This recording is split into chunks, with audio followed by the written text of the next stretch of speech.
2022 का संग्राम। जी हाँ, किसके सर होगा ताज, किसको करना होगा इंतजार। हमारे साथ हैं टांडा विधानसभा से समाजवादी पार्टी प्रत्याशी राममूर्ति वर्मा, पूर्व मंत्री।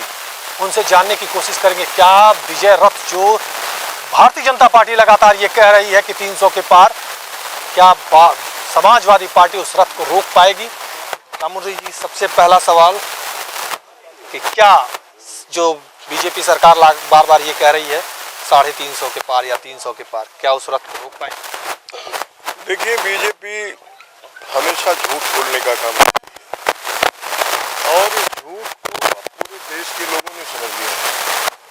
बीजेपी क्या कहती है क्या नहीं कहती इससे हमको कोई मतलब नहीं है, लेकिन बीजेपी 2 अंक के ऊपर सीट नहीं पाएगी। ये आज भी आपके चैनल पर कह रहा हूँ और 10 मार्च को गणना होगी, फिर इसका मिलान कर लेना आप। टांडा विधानसभा की अगर बात करें या पूरे उत्तर प्रदेश की, तो योगी आदित्यनाथ का एक वीडियो भी वायरल होता है। लगातार लोग कहते रहते हैं, अपील भी कर रहे हैं कि गुंडों की सरकार। जी जी। तो गुंडों की सरकार की बात करते हैं, फिर से आ जाएगी। जैसे आपका कुछ दिनों पहले एक टांडा में एक जनसभा के दौरान निकला, वायरल हुआ, कहा अधिकारी को ठीक कर दिया जाएगा सरकार। हाँ, देखिए, इस प्रदेश में मुख्यमंत्री योगी आदित्यनाथ से बड़ा गुंडा कोई नहीं है और उनके घर की दूरी टांडा से 60 किलोमीटर है। और योगी आदित्यनाथ जी को हम पूरा खुला चैलेंज दे रहे हैं। वो सीएम भी हैं, मठाधीश भी हैं। अगर टांडा विधानसभा में अपने कैंडिडेट की जमानत बचा लें तो ये लगेगा कि उनका प्रभाव है, उनका नज़दीकी क्षेत्र है, उनके नाम पर लोग वोट करते हैं। भाजपा के नाम पर तो कोई वोट नहीं बचा है। अब कितना वोट मिलेगा जब गणना होगी तब इसका पर्दाफाश होगा। मंत्री भी रहे, विकास की अगर हम आते हैं, टहलते हुए रोडों से चल के आते हैं तो चौमुखी विकास की बात करती है भारतीय जनता पार्टी। रोडों का जाल बिछा दिया, वह जाल कहीं ना कहीं टूटता नजर आता है टांडा और अम्बेडकर नगर। देखिए, ये विकास का जाल या तो उनके भाषण में है या तो कागजों में है। विकास कहीं धरातल पर नहीं हुए हैं। आप भ्रमण कर रहे हैं, किसी भी गांव में चले जाए। मैं अकबरपुर विधानसभा से लड़ता था। आप किसी भी सड़क पर चले जाइए, अभी भी श्री अखिलेश यादव जी के समय की ही सड़क मिलेगी। टांडा में भी जो वही सड़कें हैं जो 12 से 17 के बीच में बनी थी, दोबारा उनका रिनोवल भी नहीं हुआ है।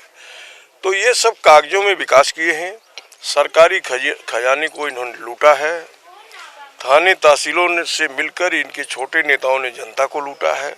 इस सब का हिसाब होने जा रहा है। आखिरी ये है कि अकबरपुर विधानसभा की आपने बात की, आप वहां से जैसे टांडा पहुंचे बड़ा विरोध रहा समाजवादी पार्टी में, कई जगह प्रत्याशियों को लेकर विरोध रहा। तो विरोध का कुछ असर दिख रहा है? नहीं, विरोध नहीं था। देखिए, जब प्रत्याशी चुनाव की तैयारी करता है तो उसके लोग आवेश में आते हैं। आवेश में थे, विरोध में नहीं थे।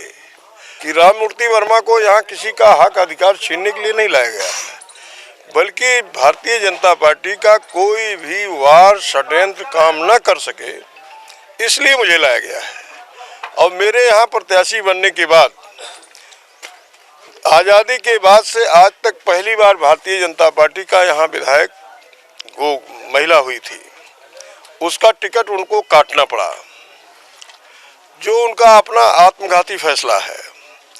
बहुजन समाज पार्टी को अपना टिकट चेंज करना पड़ा। तो आखिर जो निर्णय हमारे राष्ट्रीय अध्यक्ष ने लिया, पहले तो हम लोग भी समझ नहीं आ रहा था कि कैसा निर्णय है, लेकिन उनके निर्णय के बाद दूसरे दलों में जो घबराहट हुई, उससे लगा कि हमारे राष्ट्रीय अध्यक्ष ने बहुत सूझबूझ कर निर्णय लिया। और आज टांडा विधानसभा में 10 को जब परिणाम आएगा तो हमें लगता है कि जब से लोग वोट डाल रहे हैं, आज तक का सबसे बड़ा ऐतिहासिक हार जीत का अंतर टांडा में होगा।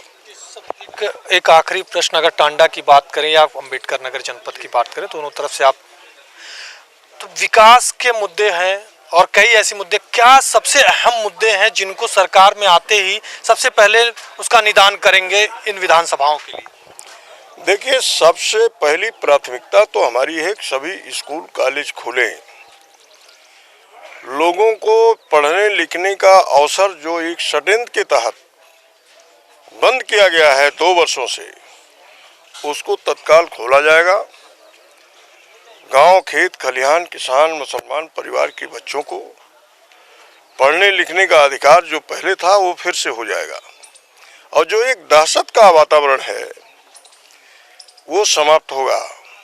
लोग थाने तहसीलों में जाने से डरते हैं कि पैसा नहीं है तो बात नहीं सुनी जाएगी। भाजपा कार्यालय चले जाएंगे तो वहां भी फीस लगती है। तो ये सब समाप्त हो जाएगा। ये तो आरोप बीजेपी लगाती रहती, समाजवादी में चलता था, तहसीलें नहीं, हमारे जिले में तो आप पता लगा लो कहीं चलता रहा हो।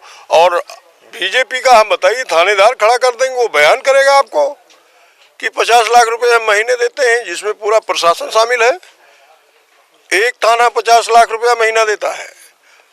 एक दिन में उसको कितना कई लाख रुपया इकट्ठा करना पड़ता है। 2 लाख रुपया उसको इकट्ठा करना पड़ता है तो 5 लाख लूटेगा वो। उसमें विधायक भी शामिल है, संगठन भी शामिल है, यहाँ का एसपी भी शामिल है, डीजीपी भी शामिल आता है, इसलिए कहीं कोई सुनता नहीं। तो आपकी सरकार आते ही सब बंद हो जाएगा निश्चित। हमारे जनपद में पीछे भी था कि अगर कहीं कोई रिश्वत हमारे भ्रमण के दौरान बताया तो उसको ऐसे बीच में खड़ा करता था। और जो लोग निर्णय करते थे कि इसको छोड़ दिया जाए तो पैसा वापस करके माफी मांग के जाता था। राममूर्ति, बहुत अच्छा लग रहा है आपसे बातचीत करके। आपने एक सवाल उठाया अभी कि स्कूल कॉलेज षड्यंत्र के तौर पर बंद। मैं प्रश्न फिर से बढ़ाता हूँ आगे। षड्यंत्र, क्या कोरोना को षड्यंत्र मानते हैं? कोरोना षड्यंत्र नहीं है, लेकिन स्कूल कॉलेज को बंद करना एक षड्यंत्र है। पूरे देश में कोई भी काम बंद नहीं हुई। 2 चीजें बंद हुई। एक, गरीब जहां नौकरी करता था, कोरोना के नाम पर उसकी स्ट्रेंथ को 2/3 कम कर दिया गया। वो शहरों से लौट आया गांव पर। और दूसरा, जो गरीब परिवार के लोग प्राइमरी स्कूलों में पढ़ते थे, जिनके घर में ट्यूशन पढ़ाने वाले लोग नहीं हैं, ऐसे लोगों को एक योजनाबद्ध ढंग से कि ये पढ़ना लिखना भूल जाएं, एक साजिश के तहत ये किया गया है। मैं नहीं समझता कि इतने लोग यहाँ खड़े हैं और 20 लोग, अधिकतम 20 बच्चे एक क्लास में बैठते हैं। 20 बच्चों के बैठने पर कोरोना बढ़ जाएगा। और 1-1 लाख की रैली करते हैं प्रधानमंत्री जी, मुख्यमंत्री जी, उसमें कोरोना नहीं बढ़ता। बाजारों में 10-10 हजार लोग मार्केटिंग करते हैं, वहाँ कोरोना नहीं बढ़ता। जो हमारी सबसे अनिवार्य चीज है कि अगर हम शिक्षित नहीं बनेंगे तो फिर हम समृद्ध कैसे बनेंगे? अगर शिक्षित समृद्धशाली नहीं होंगे तो हमारा देश प्रदेश कैसे विकसित राष्ट्र बनाने की जो आप बात कर रहे हैं कैसे होगा? जनता के बीच इसका असर दिख रहा है, लोगों के बीच दिख रहा है। ये चुनाव जो होने जा रहा है ये पार्टियों के बीच में नहीं है, न जातियों के बीच में है। एक तरफ ऐसे लोग हैं जो इस देश के संवैधानिक अधिकारों को जनता से छीनना चाहते हैं, और एक तरफ जो लोकतांत्रिक अधिकार, संवैधानिक अधिकार हमें बाबा साहब भीमराव अंबेडकर के संविधान से प्राप्त हैं, उसको बचाने वाले लोग हैं। इसी के आधार पर ये चुनाव हो रहा है। और आप ये देखेंगे कि इसमें सब तमाम दल समाप्त हो जाएंगे। तमाम राजनीतिक पार्टियां जो कभी सोची नहीं होंगी वो होने जा रहा है चुनाव में। हम लोग तो 47 पर बच गए थे इनके झूठ के आगे। झूठ बोलकर हम लोग काम करने वाले लोग थे, नजरअंदाज कर दिया और इन्होंने कुछ किया ही नहीं है।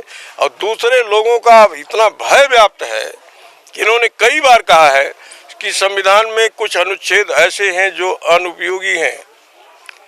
इससे लोग डरे हुए हैं कि ये संविधान समीक्षा के नाम पर हमारे हक अधिकार को छीनना चाहते हैं, फिर एक बार हमें गुलाम बनाना चाहते हैं, ये राज पद्धति से देश को चलाना चाहते हैं। आपके जब श्रीमान मोदी जी प्रधानमंत्री हुए थे तो यही मोहन भागवत जी जो संघ के प्रमुख हैं, इनका बयान छप हुआ है। आप बताओ क्या देश की आज़ादी के बाद देश में कोई मुसलमान भी प्रधानमंत्री हुआ है? आपको लगता है कि जातिवाद की राजनीति? नहीं, आप स्वयं भी एक नागरिक हैं। इसके पहले, सबसे पहले पंडित जवाहरलाल नेहरू क्या वो मुसलमान थे? जितने लोग भी हुए, चौधरी चरण सिंह हुए, चंद्रशेखर जी हुए, मोरारजी देसाई हुए, अकेले मोदी जी जो है हिंदू हैं। जब अंग्रेजों के खिलाफ लड़ाई चल रही थी तो अंग्रेजों के साथ थे, इनकी विचारधारा को मानने वाले अंग्रेजों के साथ थे, ये आज़ादी को नहीं कबूल करते। और अब ये सर्टिफिकेट दे रहे हैं कौन हिंदुस्तानी है कौन नहीं है। तो ये सब लोगों के समझ में आ गया, अब इनका कोई तीर चलने वाला नहीं। कितने के पार जा रही है समाजवादी? समाजवादी पार्टी 100 सीट में सभी दल रहेंगे, अंडर 100 ऑल पार्टी। बीएसपी का गढ़ है, बीएसपी के वोटर बहुत ज्यादा है, हमने अभी कई जगह बातचीत भी की तो बीएसपी का गढ़ था, बिल्कुल गढ़ था। आप देख रहे हैं कि सारे नेता जो बीएसपी के दिग्गज नेता थे वो सब चुनाव लड़ रहे हैं। और मैडम ने जब से कह दिया है कि सपा को हराने के लिए भाजपा को वोट दे सकते हैं, तब से दलित भी अपने संविधान की संवैधानिक अधिकार को बचाने के लिए वो भी मैडम के साथ नहीं है। पढ़े लिखे जितने लोग हैं सब श्री अखिलेश यादव गठबंधन के साथ हैं। तो राममूर्ति वर्मा जी हमारे साथ पूर्व मंत्री, उनका साफ तौर पे कहना है समाजवादी की सरकार बन रही है। निश्चित तौर पे 10 मार्च को साइकिल दौड़ेगी उत्तर प्रदेश की धरती पर और मुख्यमंत्री अगर बात करें तो अखिलेश यादव होंगे। कैमरा पर्सन हम के साथ अविनाश त्रिपाठी, लाइव 24 टांडा।